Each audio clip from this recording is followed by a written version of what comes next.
রাজনীতিতে এত প্যাঁচগোছ সাধারণ মানুষের পক্ষে বোঝা মুশকিল। গণমাধ্যম কর্মী হিসেবে আমরাও মানে বিভ্রান্ত হয়ে যাই। যেমন আসিফ মাহমুদ বলছেন যে তিনি ঢাকা থেকে নির্বাচন করবেন। ঢাকার কোন আসন থেকে করবেন? কেন ঢাকা 10 আসন বিএনপি ফাঁকা রাখলো? কোনো কিছুরই তার উত্তর নেই। তিনি কি এনসিপি থেকে করবেন নাকি বিএনপিতে যোগ দিয়ে বিএনপি থেকে করবেন? সেটা পরিষ্কার করেননি। বলছেন স্বতন্ত্র করবেন। আসলে কি স্বতন্ত্র করবেন? এটা একটা প্রশ্ন। মানে আসিফ মাহমুদ সজীব ভুঁইয়ার কি এমন এক মানে তার লোকজন এত বেশি যে একটা স্বতন্ত্রভাবে নির্বাচন করবে রাজনৈতিক দলের, যেখানে বিএনপির প্রার্থী থাকবে, জামাতের প্রার্থী থাকবে, সবই ধোঁয়াশা।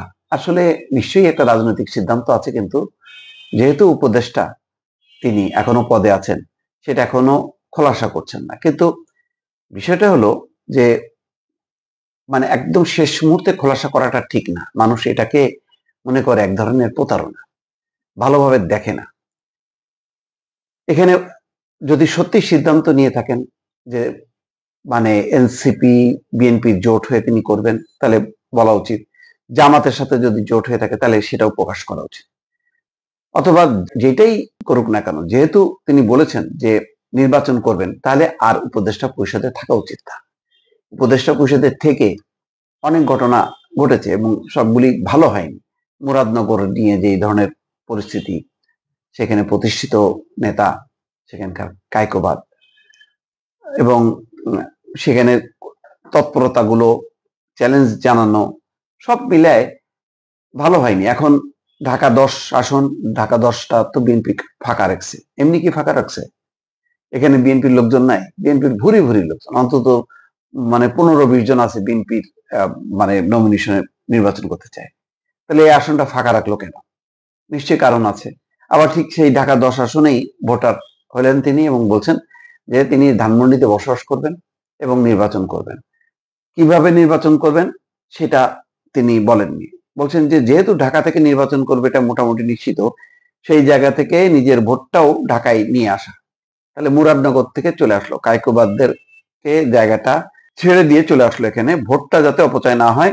আমি যদিও ভোটার হয়েছি আগে, কিন্তু ভোট দিতে পারিনি, যাই হোক সে সমস্ত কথা বাদ দিয়ে এখানে বলছেন যে এখন পর্যন্ত পরিকল্পনা স্বতন্ত্র নির্বাচন করার, তারপর দেখা যাক। এই যে এখানে একটা ফাঁক রয়ে গেল, যে এখন পর্যন্ত পরিকল্পনা স্বতন্ত্র করার, তারপর দেখা যাক। তার মানে এনসিপি বললে তাহলে সবাই বলবে যে তুমি তাহলে এনসিপি, তুমি তাহলে উপদেষ্টা পরিষদে আছো কেন? বিএনপির বললেও সমস্যা, স্বতন্ত্র বলে আচ্ছা ঠিক আছে, সে স্বতন্ত্র, তো সে তো কোনো না, সুতরাং উপদেষ্টা পরিষদে থাকতে পারে। এই যে উপদেষ্টা পরিষদের শেষ সময় পর্যন্ত থাকা, এই আকাঙ্ক্ষাটা ঠিক না। এমনি নভেম্বর মাসের আজকে কয় তারিখ?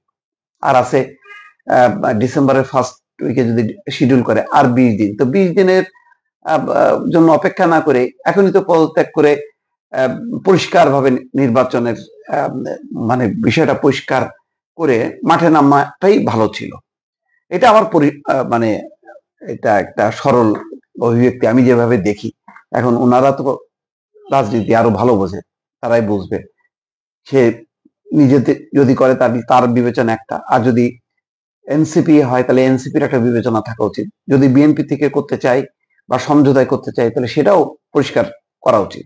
বিএনপি যেসব আসনে এখনো প্রার্থী ঘোষণা করেনি, সেগুলোর মধ্যে ঢাকা 10 আসন রয়েছে। বিষয়টি উল্লেখ করে একজন সাংবাদিক আসিফ মাহমুদের কাছে জানতে চান এটি তার জন্যই ফাঁকা রাখা হয়েছে কিনা বা বিএনপির সঙ্গে কোনো আলোচনা হয়েছে কিনা। আসিফ মাহমুদ বলছেন, আমার কারোর সঙ্গে কোনো ধরনের আলোচনা হয়নি। কোনো রাজনৈতিক দল কোন আসন ফাঁকা রাখলো কি রাখলো না, সেটা আমার জানার বিষয় না। আমি আমার সিদ্ধান্ত ব্যক্তিগতভাবে এককভাবেই নেব। সরকার থেকে পদত্যাগ করার পর ধানমন্ডি এলাকায় তার থাকার পরিকল্পনা রয়েছে, সেই জায়গা থেকে এই এলাকায় ভোটার হচ্ছেন যাতে ভোটটা অপচয় না হয়। তারপর বলছে, নিশ্চিতভাবেই বলছি আমি নির্বাচন করব।